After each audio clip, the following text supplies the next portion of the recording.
Spider-Man is the story of men who fly and women who fall. Like, they fall a lot, actually. Like, a lot. Shoot!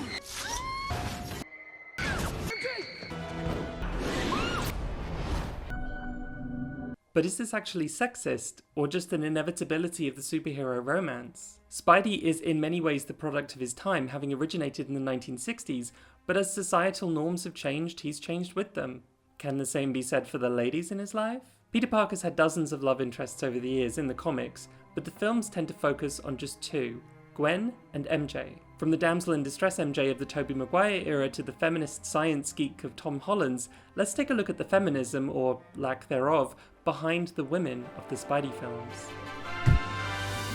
The role of the superhero girlfriend can be traced back much farther than the early 20th century. The Greek demigod Perseus, son of Zeus and slayer of Medusa, rescued the lovely Andromeda, who had been bound naked to a cliff face as a sacrifice to a monster. Having defeated the creature, Perseus took Andromeda home and married her. Compare Perseus to Superman, the original trendsetter who made wearing your undies on the outside a thing. Superman, almost like a god himself, is sent to Earth from the heavens and must rescue Lois Lane from kidnappers, beginning their lifelong romance in which he is destined to rescue her again and again. The formula of the superhero is well ingrained in both the medium and the tradition of heroic myth. But for Spider-Man, no story defines his relationship to women quite so well as the one where he tried to save the girl and failed. Gwen Stacy was introduced in 1965 as a love interest for Peter Parker. For the next 8 years, her character pretty much entirely revolved around pining after Peter. She wasn't very well fleshed out, and when Spider-Man creator Stan Lee finally left the book and writer Jerry Conway took over, it was he who made the brave and dastardly choice to have the hero fail and the girlfriend die. Killing off your hero's girlfriend was not the done thing in 1973. Comic books were far more innocent than that. For sure, there had been occasional stories here and there exploring more adult themes, such as Harry Osborn's struggle with addiction, but generally it was all kept pretty light-hearted and innocent. Gwen Stacy's death is considered by many to kind of be the nail in the coffin of the Silver Age of comics, the Age of Innocence, and the beginning of a new, more mature era. But at the time, the fans were livid. The night Gwen Stacy died would become such a defining moment in Spider-Man history that the film adaptations would go on to adapt it again and again. To talk about women in the Spider-Man films, you gotta know what happened to Gwen back in 1973. Peter Parker, aka the Amazing Spider-Man, loved Gwen, but his double life always caused trouble for them. When his nemesis the Green Goblin finds out that Peter is Spidey, he kidnaps Gwen and takes her up a tower of the George Washington Bridge, dropping her off. Peter tries to save her, but he fails. She's dead. In his final fight with the Goblin, his rage almost brings him to murder his enemy, but he stops himself. The Goblin triggers his glider, attempting to impale Peter, but Peter jumps out of the way just in time. The glider hits the Goblin instead, killing him. I like this story. I was always fascinated by the legend of Gwen and the aftermath of her death. But back in the day, before anyone suspected she might die, Gwen was generally not considered to have been very interesting or much fun, especially compared to Mary Jane. And in fact, this story had a major impact on MJ, who was a friend of Peter and Gwen at the time.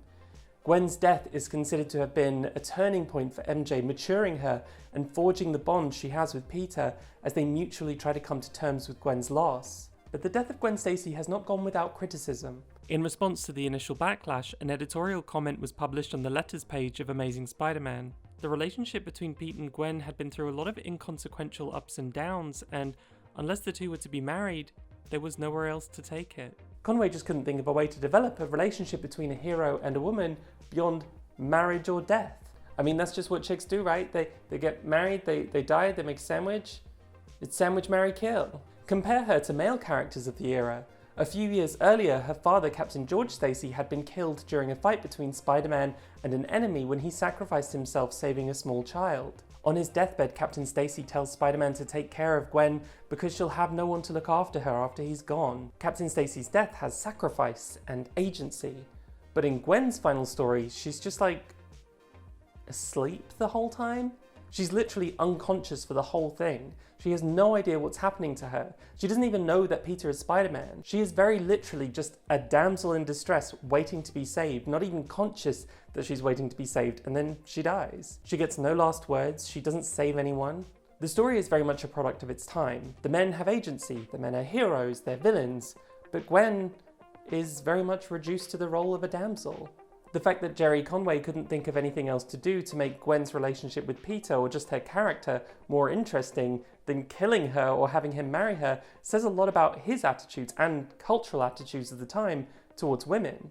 As time went on, fans forgot that Gwen hadn't been a terribly interesting character before her death. In the memories of the mostly young male readers, Gwen was the first meaningful love interest. So she became a legend in the history of not just Spider-Man, but all comic books. And ultimately, the idea of the girlfriend who dies would become a huge trope in the comic book industry, an easy fallback for when you want to move your male hero's story forward, but don't really know what else to do with the girlfriend. By 1999, comic book writer Gail Simone had begun to notice that many of her favourite female comic characters were being killed off, depowered, or tortured in some sexualized way. She began writing a list, which evolved into the website Women in Refrigerators. The title refers to the death of the Green Lantern's girlfriend in 1994, in which she's killed and stuffed into a refrigerator. The process of fridging, usually killing off, a woman in comics is generally recognised to be in service of furthering the plot or character development of the male hero. Of course, a lot of people have responded to this idea that, hey, male characters die all the time in comics. However, the difference tends to be that when male characters die, it's often a heroic death and often results in a speedy resurrection in what John Bartle refers to as defrosting. 1999 was 23 years ago now, and the feminist critique of the refrigerated woman trope has definitely had an impact on the industry. The fact is, if you always treat women in this particular way, you're going to have a large demographic of disappointed comic fans desperate for quality female characters who will stick around. Nowadays, comics seem to treat women a lot better than they did, and there seem to be a lot more popular female superheroes. However, comic book movies often adapt the most iconic storylines which, in the case of a franchise like Spider-Man, were often written at a time when attitudes towards women were a little different, not to mention that most of these adaptations are about straight male heroes. When it came time to adapt Spider-Man to the big screen, it was only natural that director Sam Raimi would decide to adapt the story of Gwen's death and the story of the Green Goblin's death, albeit with Mary Jane instead of Gwen. The 2002 Spider-Man film starring Tobey Maguire essentially adapts two stories from the comic books. The first is Spider-Man's origin story about being bitten by a radioactive spider and his uncle's death. The second is more or less the night Gwen Stacy died. The Green Goblin finds out that Peter is Spider-Man and kidnaps his girlfriend and takes her to the top of the bridge and drops her off the edge. Unlike Gwen, Mary Jane is rescued by Spider-Man, but the story otherwise goes on the same way, with Peter having to hold back his rage, the Goblin triggering his glider to try and kill Peter, and the glider instead killing the Goblin himself. Despite Mary Jane surviving, the fact that she almost died, that she came so close, means that Peter decides that he can never be with her because he must keep her safe by staying away from her. So there is still a kind of loss, even if MJ survives. And this formula would come to define the rest of the Spider-Man series. Spider-Man's life sucks. He loves Mary Jane, but things don't quite work out. A guy gets transformed into an alter ego version of himself who is evil. He tries to get to Peter by hurting MJ and/or Aunt May. The villain fails and Spider-Man saves the day, and even if he doesn't get the girl now, he probably will later, we think. The Mary Jane of the Sam Raimi films is fairly well fleshed out, in my opinion. She comes from an abusive household. Trash! You're always gonna be trash, just like her! She's drawn to men with power and/or money who can save her from that. The fact that she is attracted to Peter is meaningful in that he doesn't generally seem to fit the role of a handsome, rich, powerful guy. Her love for him is more authentic than the affection she had for Harry and the crush she had on Spider-Man. Or maybe she loves him so much because he seems unable to see her flaws. You saw her for the first time. You grabbed me and said, "Is that an angel?" To him, she is an angel who must be kept safe, even if that means never being together, which is certainly a step up from how everyone else treats her. But the way MJ is portrayed as generally functioning as a damsel in distress to be saved by the hero is really a callback to an earlier time. We are adapting stories from the 60s and 70s. The women are all damsels and the men are all action heroes and villains. As in the comics, the dudes tend to have stories of self-sacrifice. Doc Ock sacrifices himself to save the city from his machine. Harry Osborn sacrifices himself to save Peter from Venom.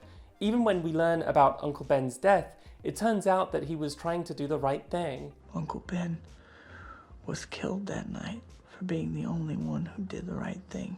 The roles of men and women are distinctly different in these films. Did the Spice Girls teach you nothing, Sam Raimi? Spice up your life. For the record, I love these movies, even if Peter is a bit of a homophobe. It's a cute outfit. Did your husband give it to you? I love all the Spider-Man movies, but this first Spider-Man trilogy is pretty sexist. Like I said, we're adapting stories from an era long gone, and Sam Raimi intentionally gives us a sort of retro comic book aesthetic. I don't think these films really conveyed the cultural attitudes towards women of the 2000s. When a fourth Spider-Man film fell through, the studio decided to reboot the franchise with a grittier, more realistic tone starring Andrew Garfield. I suppose to differentiate them from the original trilogy, these films use Gwen as the main love interest. Given the much grittier tone of the film, as was the trend back in 2012, it seemed obvious that they weren't going to shy away from portraying Gwen's death. It's also immediately clear that these films were trying to make a more feminist love interest for Pete. The new Gwen is said to be smarter than Pete. He tells her his secret identity. She saved him from the bully, Flash. She helps him fight the Lizard. She's integral to defeating Electro. She even makes explicit statements criticizing his misogyny. What are you, a caveman? You tie me up to go off to war? I know how to help you! Nobody makes my decisions for me! She wants to help. She's capable of things Peter isn't. She doesn't need these guys to shelter her. She's an independent woman who can take care of herself. Despite Peter's hesitation, they end up becoming a team working together to defeat these villains. Gwen makes the cure for the Lizard in the first film, and she knows how to reset the electrical system so she's able to help Peter stop Electro. So surely these films break the mold of the original trilogy? Well, let's see. Spider-Man's life sucks. He loves Gwen, but things don't quite work out. A guy gets transformed into an alter ego version of himself who is evil. While Gwen doesn't get kidnapped, she is put in danger by trying to make a cure for the Lizard, which leads her father and Peter to have to rush to Oscorp to try to rescue her. The villain fails and Spider-Man saves the day, and even if he doesn't get the girl now, he probably will later, we think. So it's actually kind of a bit better. They shake it up just enough to kind of keep the formula, but they make the damsel in distress element feel less prominent. Though in all fairness, the climax of the first film hinges on Peter and Captain Stacy both worrying about Gwen. Her dad lets Peter go because Gwen is in danger, so the relationship between the men and the women is still pretty faithful to the 60s, 70s dynamic. What about the second film? Spider-Man's life sucks. He loves Gwen, but things don't quite work out. A guy gets transformed into an alter ego version of himself who is evil. He tries to get to Peter by hurting Gwen. The villain fails and Spider-Man saves the day, but he most definitely doesn't get the girl as Gwen falls to her death. Inevitably, the death of Gwen Stacy essentially follows the same formula as the 2002 Sam Raimi film, only this time Gwen actually dies. It seems to me that the producers thought they understood what was sexist about MJ in the original trilogy. Part of the problem they seemed to think was that she was too soft-spoken, that she was an actress and a model, that she faced everyday sexism. In my opinion, that wasn't the problem at all. The sexism MJ faces seems quite realistic to me. It's not sexist to portray women dealing with a misogynist society. They're all beautiful, until they're snarling after your trust fund like a pack of ravening wolves. Thanks for sticking up for me, Harry. And it shouldn't be about giving the girlfriend a fresh coat of girl power paint. It's not even necessarily about changing how the world treats her. It's about changing how the story treats her. The real problem was in the way the narratives were constructed, the biases in the formula of the films. The problem wasn't that MJ wasn't a feminist. It was that the plot had fixed ideas of what a woman could be. The biggest strength of the Amazing Spider-Man films was probably the chemistry between Andrew Garfield and Emma Stone. You gotta figure out a more annoying laugh. That's still adorable. The actors clearly worked well together and the chemistry was authentic as they started dating in real life. But also this idea of Peter and Gwen as a team was very appealing. Her death was predictable to the fans of the comics while devastating to others, alienating a lot of people from this iteration of the franchise. I honestly think that this series could have gone on with Gwen and Peter working together as a team, and we would have been pretty happy with it. For 2014, the story of Gwen as a damsel in distress just doesn't work as well as it did in the 1970s. It doesn't help that the Green Goblin kidnapping and dropping Gwen to her death doesn't really fit in with the rest of the film. It feels randomly tacked on. Moments ago, Gwen was helping Peter save the city from Electro, and it seemed like the day was saved, the plot resolved, and I felt like this was a satisfying ending. Adding the Goblin made it deeply unsatisfying, and as an audience member, you're just left thinking, what the fuck is going on? Where did this come from? Well, it came from the 70s. As in the comics, Captain Stacy has a self-sacrificing death and similarly asks Peter to keep Gwen away from his dangerous lifestyle. Uncle Ben dies trying to wrestle a gun away from a criminal. The deaths of the men in this is just so different from Gwen's. Uncle Ben's death gets a heroic upgrade while she dies without agency. As soon as the goblin grabs her, she might as well be asleep from then on. Another problem I see with these films is that, at least in the comics, Gwen's death serves the character development of another woman as well, Mary Jane.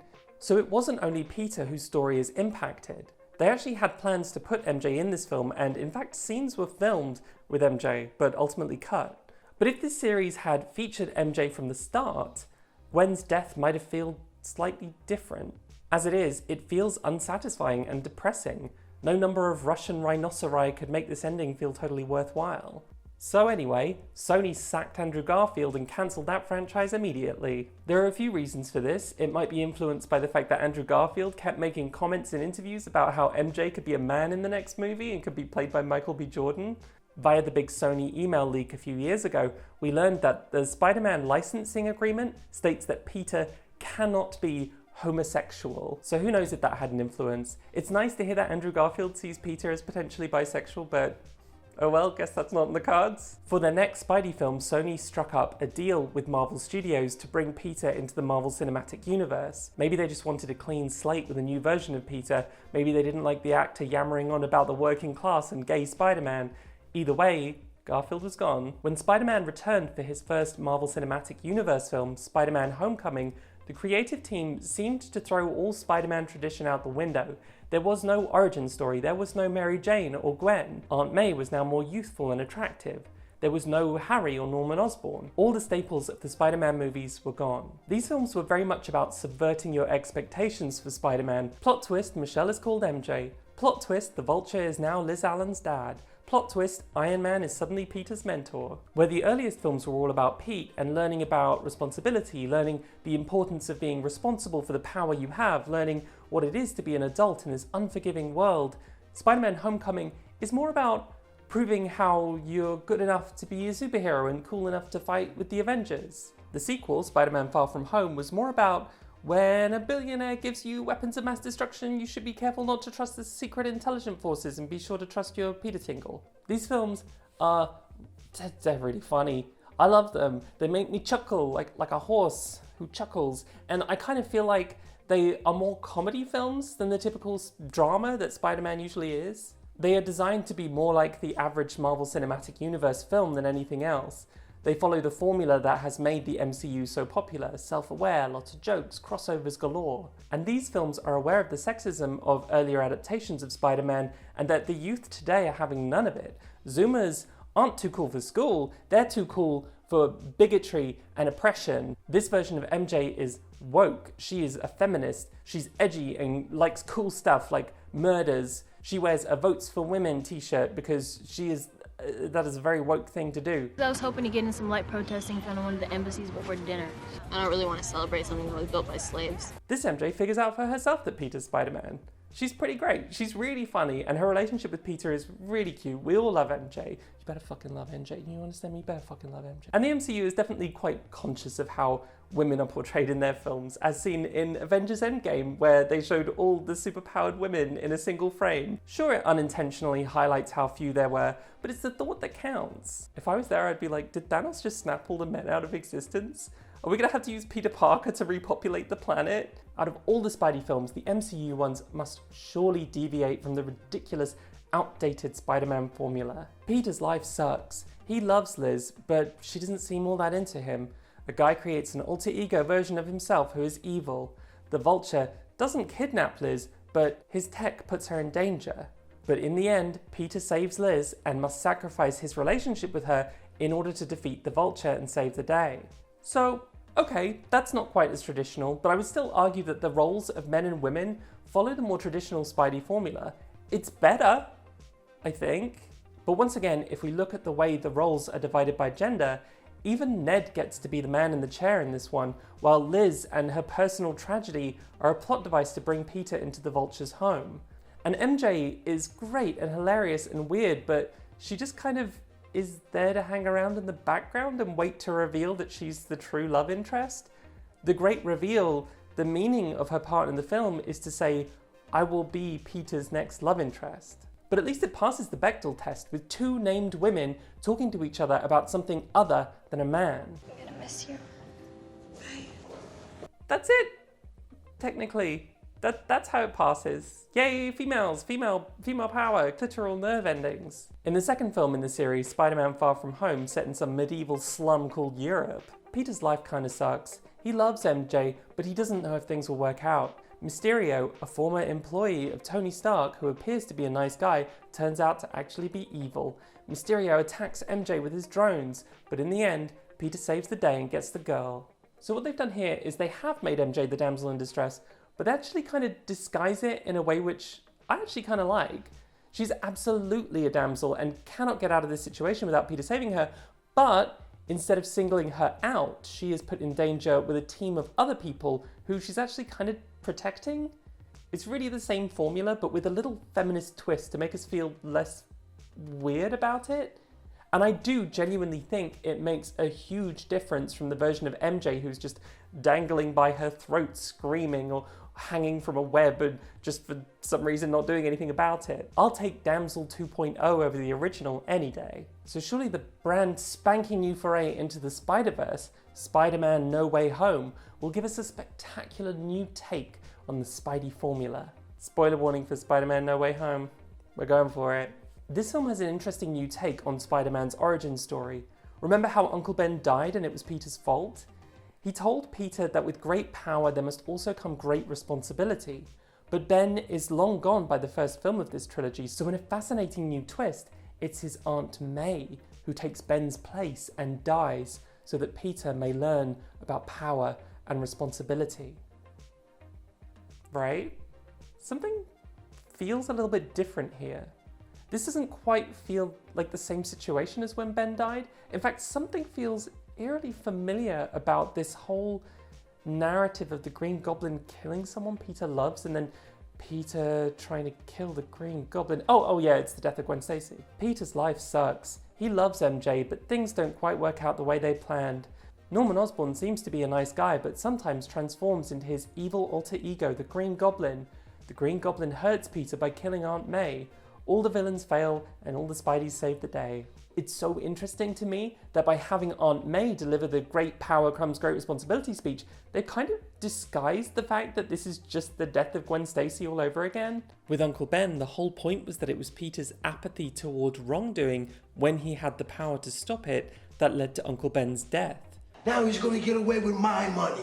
I missed the part where that's my problem. But No Way Home's Peter is anything but apathetic. He's trying to help his friends. He's doing the responsible thing Aunt May told him to do. After trying to help his friends get into MIT, Aunt May's death is nothing like Ben's death. And in fact, it doesn't just stop with Aunt May. MJ has the classic fall to literally serve the story of Peter, albeit the Andrew Garfield Peter. This Peter is still reeling from the death of Gwen and the guilt he feels at not having been able to save her. Saving this MJ for this other Peter is healing for him. But MJ doesn't know what the fuck is going on. This moment almost subverts the refrigerated woman trope, but ultimately MJ is put in danger entirely for the hero's own character development in a literal continuation of the story of Gwen's death. Her fall has nothing to do with MJ's story. She's just a prop in this instance for another Peter, which is exactly the kind of trope we hope to avoid these days. And at the end of the film, MJ does also experience a sort of death. She loses all her memories of Peter. Every moment of her life that we have ever known as an audience is gone. This version of MJ at the end is a stranger to us. In 2019, Martin Scorsese came under fire for criticizing Marvel films, saying they aren't cinema. In his lengthy New York Times explanation, he said, "The pictures are made to satisfy a specific set of demands, and they are designed as variations on a finite number of themes. They are sequels in name, but they are remakes in spirit." And I have to say, I don't think he's totally wrong, and No Way Home in many ways proves him right. The film ends up being quite the strange mishmash of ideas. Is it the story of Peter learning responsibility? Because he kind of doesn't. He tries to kill the Green Goblin, and instead of stopping himself the way he traditionally does, the other Peter has to stop him. Otherwise, this version of Peter would be a murderer right now. Is it the story of how Peter fails to communicate with his friends/teammates? MJ says He should have talked to her and Ned about asking Strange to cast a magic spell that broke the multiverse before he tried doing it. The lesson set up here is that you do need a team. You do need to work together. But he, again, at the end of the film, makes the decision on his own to erase their memories. In order to save the day, he changes their lives and their minds without consulting them. After informing MJ and Ned that they'll be losing their memories, and after MJ begging Peter to come and find her after and tell her everything, he doubly violates her consent by choosing not to tell her. He sees a scratch on MJ's head and is reminded of the danger she was put in, of what happened to May. The lesson he's learned is not that with great power comes great responsibility, but that the people close to you will get hurt if you don't push them away. Has he really learned anything about responsibility? The responsible choice to make at the start of the film would have been to tell MJ about his plan to talk to the Dean before talking to Strange. The mistake both he and Dr. Strange made was to not listen to their friends. For Peter to have learned about the importance of teamwork, you'd expect him to have to talk to MJ and Ned about it at the end, but he doesn't. He makes the decision on his own. There's no resolution when it comes to the whole, working as a team is an important theme. If he had learned to work as part of a team, MJ would have kind of filled that role of, guy in the chair.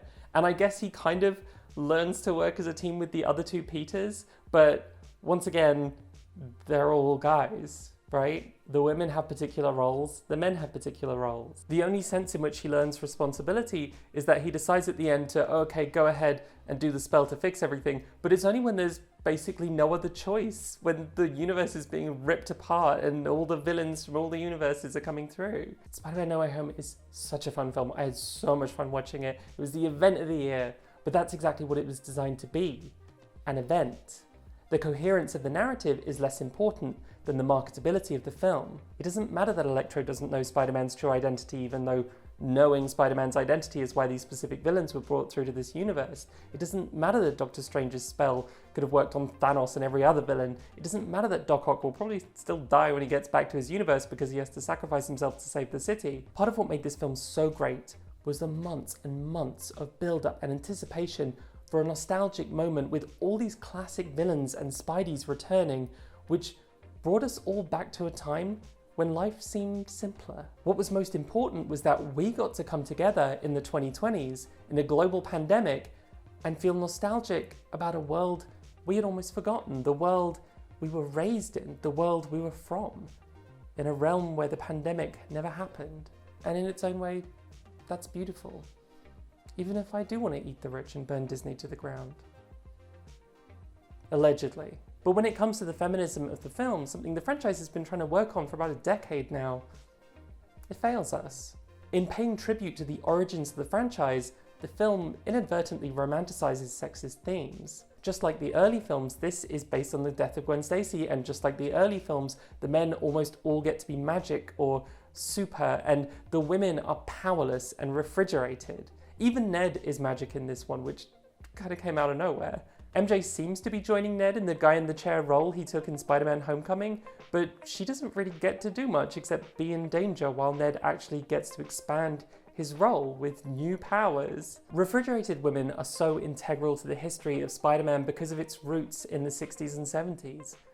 So what can be done to change this? Is this, like Thanos, just inevitable? The same year Gwen Stacy was killed in The Amazing Spider-Man 2, the comics had started a special event called Spider-Verse, featuring dozens of different Spidey characters, including the Spider-Men and women of the classic comics, as well as original characters from until now unseen parallel universes. One issue featured a new version of Gwen Stacy from a world in which she was bitten by the radioactive spider and Peter was not. Gwen became the Amazing Spider-Woman. Spider-Gwen was meant to be a small one-off story, but she was so popular she was given her own title and by now has become a bit of a legend in her own right. A version of Spider-Verse was adapted into an animated feature film in 2018. Into the Spider-Verse focuses on a trio of spider people beginning with Miles Morales and including an older Peter Parker and of course the spectacular Spider-Gwen. There is no part of this film adapted from the death of Gwen Stacy. Gwen is not a damsel in distress. In fact, she is a more capable superhero than the film's star, Miles. She is one of the superheroes who must teach him how to be a hero. Look, I've seen him in action. He's got potential. Of course, Miles is the main protagonist of this tale, so ultimately he must save the day. Each of the Spideys from another universe needs to go home or they'll die, but the person who stays behind will be sacrificed so the others can return home. Every single one of them offers to be that person who stays behind, including Gwen. Of course, Miles is the hero of the film, so it must be he who saves the day, but nevertheless, Gwen could easily have been the person to save everyone. I have to mention, there is a brief moment where she does kind of fall. Classic Gwen. What is she like, honestly? And Miles catches her, but it doesn't really feel like she's in any real danger. The audience knows how capable Gwen is. I like your suit. Thanks. I've got to say, honestly, I think Spider-Verse is goals for feminism in the Spider-Man universe. It probably doesn't pass the Bechdel test, but I just think Gwen is great. And apparently Sony is working on a spin-off film called Spider-Women, focusing on Gwen, Silk, and Jessica Drew. The 2018 Spider-Man video game also goes for this method of making MJ Spider-Man's partner and manages to do it without giving her superpowers or turning her into a version of Spider-Man. My sidekick? Like a Spider-Girl? Spider-Woman. No. Woman. No, not a sidekick. A partner. Oh. At the beginning of the game, MJ and Spider-Man are actually broken up, and the reason MJ broke up with Peter is that he couldn't treat her like an equal and didn't trust her to take part in his adventures. This version of MJ is a journalist and has her own stake in uncovering and exposing the criminal underbelly of New York, and throughout the game, Peter has to learn to work with her as an equal partner and not just as a helpless girlfriend in danger. The game additionally reinforces MJ's agency by occasionally having you play as her. There are several missions where you take turns playing as Peter and as MJ, using their separate skills to defeat the villains in a way Peter alone couldn't manage. This was very intentional. The creators said they wanted MJ to be the hero of her own story. We thought, what if we made her a reporter for the Daily Bugle? It had never been done before, but it felt right. It gave her a reason to be in these dangerous situations, and it fed into the Worlds Collide storytelling. This way, the reward for Pete and MJ getting back together at the end of the game is not him being rewarded for rescuing her, it's both of them being rewarded for learning to work together. The game does actually have a few falling moments, but in one case it's Peter who falls and must be rescued by MJ and Miles, and in another, MJ makes the choice to jump while on a mission, calling in Peter to catch her. They've really made a conscious effort to subvert this trope. I think the feminism of this franchise is at its best when Spider-Man considers the women in his life to be his equals and his partners, whether they're given superpowers or not. The adaptations that work best are the ones that haven't been afraid of structural changes. Their efforts didn't come at the expense of the story or popularity either. Spider-Verse is beloved by both audiences and critics, and the Spider-Man video game is one of the best-selling PS4 games of all time. Treating female characters better isn't just for the sake of feminism, it also improves the story because it's rooted in a deeper and more modern understanding of relationships. As much as I love No Way Home, it didn't just fail MJ and Aunt May, it's overall...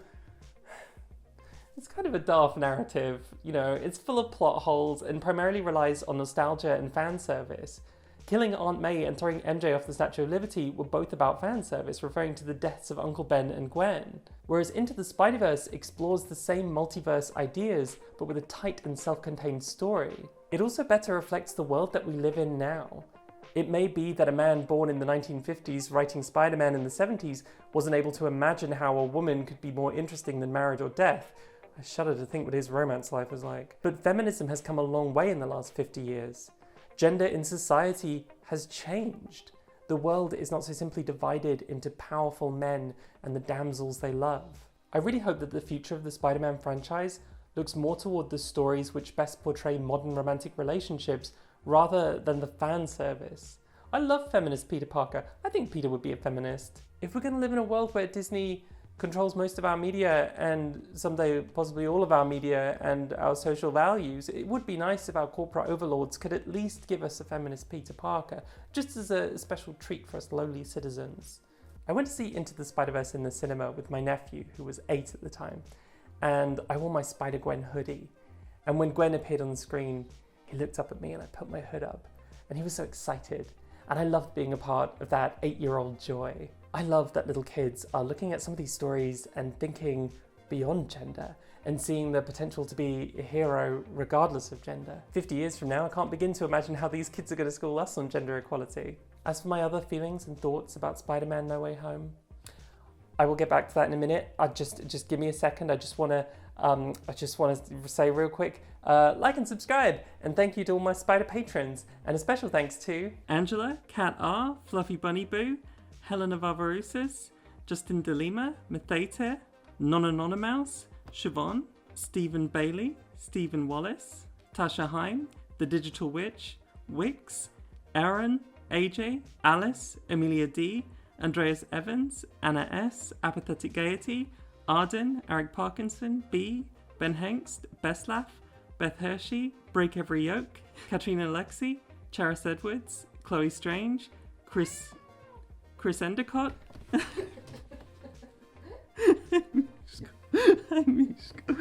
okay, come on. Chris Endicott, CJ Gibson, Connor Thompson, Deanna McMillan, Dropout Ninja, ES, Eden Ledley, Erie Enby, Ellen Hogan, Ellie Cannard, Elsie Astro, Emily Fournier, Emery James Fairgrieve, Evergarden Wall, Fafa Lania, Fatal Drum, Felixir of Life, Gavin Salmon, Ghosts and You Might Die, Good Old Floyd, Grace Robertson, Hellfrog, Henry Mead, Hilda Mangold, Jem Kosowski, Jasper Rose, Jessage, Joy B, Jules, Juliana C, Juniper Lopez, Kale, Kate and Jess, Kalani Garcia, Kim Y, Kisa, Kyle Denley, Lacey Cox, Lillian Brink, Lisa Spitalovitz, Lord Asriel, Marla, McKenning Wood, Miss Mad, Mizaka Demizan, Moi Velocita, Mugsy, Moshe Gordon Radian, Mirren McGlynn, Nat Jordan, Nico, Nick Snary, Nina, Octo, Olive, Ossian Matthew, Peach, Pregnant Seinfeld, Queer Aesthetic, Rebecca Peacock, River Haddock, Rob St. Mary, Rock the Shell, Sarah R, Savrad Musin, Sawyer Donk, Shaved Headed By, She Algorithm, Sithfitch, Soy, Spaghetti Rabbit, Steve, Straw Fox, Summertime Killer, Susie S, Speeple the Transboy Valkyrie, The Children of Jack Acid, Tia Till, Tina Gigya, Tom Harrison, Troy Zaire, Vera Van Monfrans, Verlux, Vicious Panda, Vince Whitaker, Wards, Will O'Connor, and Yuli Themstedt. Thank you, everyone. I loved it. I had a blast. It was a joy. I haven't gone to see a live-action Spider-Man film in the cinema since 2014, and I didn't care to. I didn't see Spider-Man Homecoming for like a year after it came out. Like I said, this was an event. This was an event film. The nostalgia is so powerful. I really believe that. That's what made this film. If this film happened, but the first 5 Spider-Man films had not happened, this would be an awful, boring movie. I do think this film cheated a little bit. Well, or it cheated a lot. Like, Tobey Maguire's Spider-Man should have died. Let's be honest. I burst into tears when he was stabbed in the back because I was like, they're gonna sacrifice the old Peter so the new one can learn about responsibility, and, you know, they should do that. Like, it would make more sense and be more like Uncle Ben's death than Aunt May's death was in the film. But in the end, he was just like, yeah, oh, it hurts. Poor Spider-Man, my back hurts now. Apparently, Tobey Maguire didn't want to reveal anything new about his Peter's life. So unlike Andrew Garfield's Peter, the character has no real arc. Like, okay, he stops Tom Holland from killing the Green Goblin, but that doesn't resolve any kind of arc for him in the way that saving MJ does for Garfield's Peter. If you watched my video of Spider-Man in Class, you may be wondering how I felt about this film in relation to that. I just don't believe Peter would be broke in this film. He says at the beginning of the film, I'm broke, but like, prove it, bitch. Why the fuck did Pepper Potts not give you anything after Tony died? Really? Like, she's just a billionaire, and she's just like, well, Peter, you can go F yourself. I was trying to switch off my YouTuber brain during this film, but moments like that just take me out of it, because why would Pepper Potts, who is now a billionaire, leave Peter with nothing? This is the thing about Marvel films. They have this idea that the incredibly wealthy are entitled to that wealth, and the only responsibility they have to help others is by being a superhero and like punching people. Why didn't all the other superheroes who have met Peter stick up for him when the Mysterio stuff happened? S.H.I.E.L.D. did nothing?